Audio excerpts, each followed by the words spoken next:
ரொம்ப அன்பு மழை பொழிஞ்சிட்ருக்காங்கன்னே சொல்லலாம். அதுவும் இல்லாமல் ஃப்ரீஸ் டாஸ்க் வேறு, எல்லாரும் எதிர்பார்க்கப்பட்ட அந்த ஃப்ரீஸ் டாஸ்க் வேறு இந்த வாரம் இன்னிலேருந்து நடக்க போகுது. இன்றைக்கி வரக்கூடிய நபர்கள் யாருக்கு பேரண்ட்ஸ் வராங்க அப்படின்னு பார்த்தீங்கன்னா, பூர்ணிமாவுக்கு ஃபஸ்ட்டு காட்டுறாங்க, செகண்ட் அர்ச்சனாக்கு காட்டுறாங்க, சரவண விக்ரம் அண்ட் விஜய் வர்மா 4 பேருக்கும் பேரண்ட்ஸ் வந்ததை காட்டுறாங்க. கோர்ஸ் எப்படியும் பூர்ணிமா ஏதாவது நோண்டி அவங்க அம்மாட்டேருந்து ஏதாவது போட்டு வாங்குறதுக்கு ட்ரை பண்ணுவாங்க. ஏன்னா நெகட்டிவாக அதிகமாக போகுது அப்படின்னு அடிக்கடி புலம்பிகிட்டு இருந்தவங்க எப்படியாவது ஏதாவது லைட்டாக சின்ன ஹிண்ட்டாவது வாங்கிடணும் அப்படின்ற மாதிரி கண்டிப்பாக நினைப்பாங்க. அண்ட் சரவண விக்ரம் ஒரு வழியாக அவங்க பேரண்ட்ஸை இந்த வாரம் பார்த்துருவார். அண்ட் இந்த வாரம் வெளியேறதுக்கு அதிக வாய்ப்புகள் இருக்குது அவருக்கு. விஜய் வர்மா, அர்ச்சனா அந்த சென்டிமெண்ட் எல்லாமே இன்றைக்கி பார்க்கக்கூடும்னு நினைக்கிறேன். மாயாவுக்கு வந்து செந்தமிழில் பேசணும்னு சொல்லிட்டு ஃபேன் ஜோன்லேருந்து சொல்லியிருந்தாங்க.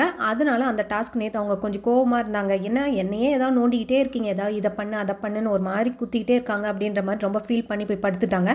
அப்போ பூர்ணிமா சமாதானப்படுத்தி கூப்பிட்டு வந்திருந்தாங்க. இன்றைக்கி காலையில் பாரதியார் மாதிரி அவங்க வந்து செந்தமிழில் பேசி எல்லாருக்கும் வந்து பாடம் எடுக்கிற மாதிரி அவங்க எடுத்துகிட்ருக்காங்க. இதில் ரவீனா வந்து மேக்கப் போட்டுட்டு இருக்கும்போது திடீர்னு அர்ச்சனா போய் ஹக் பண்ணிவிட்டு சரிடா செல்லக்குட்டி அப்படின்ற மாதிரி பேசுகிறாங்க. போன வாரம் பார்த்திங்கன்னா இதே இவங்களுக்கும் உள்ள நல்ல கிளாஷ் நடந்தது. அதாவது ரவீனா வந்து கத்தி பேசாதீங்கன்னு சொல்லும்போது எப்போ பாரு அதை சொல்லிகிட்டே இருக்கா, இரிட்டேட் பண்ணுறா, சண்டைக்கு வரா அப்படின்னாங்க.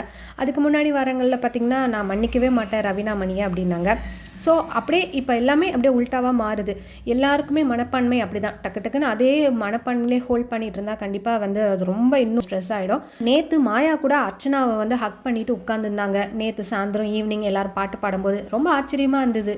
இதெல்லாம் வந்து நம்மளுமே அதை பண்ணுவோம், ரொம்ப வெறுப்பாக இருப்போம். திடீர்னு பார்த்திங்கன்னா அவங்க வந்து பேசினா சால்வ் பண்ணி நம்ம வந்து நார்மலாகிடுவோம். வேறு வழி இல்லை. ஒரு கட்டத்துக்கு மேலே ரொம்ப ப்ரெஷரைஸ் ஆகும்போது ஓகே சமாதானமாக போயிடலாம், மைண்டை ஏன் இப்படி இது பண்ணிக்கணும், பாழ் பண்ணிக்கணும் அப்படின்னு நினச்சி அந்த மாதிரி கூட பண்ணலாம். இல்லை கேமுக்காகவும் பண்ணலாம். நீங்கள் என்ன நினைக்கிறீங்க அப்படின்னு மறக்காமல் கீழே கமெண்ட் பண்ணுங்கள். இந்த மாதிரி அப்டேட்ஸ் என்ன சேனல் மறக்காமல் சப்ஸ்கிரைப் பண்ணிக்கோங்க. தேங்க்ஸ் ஃபார் வாட்சிங்.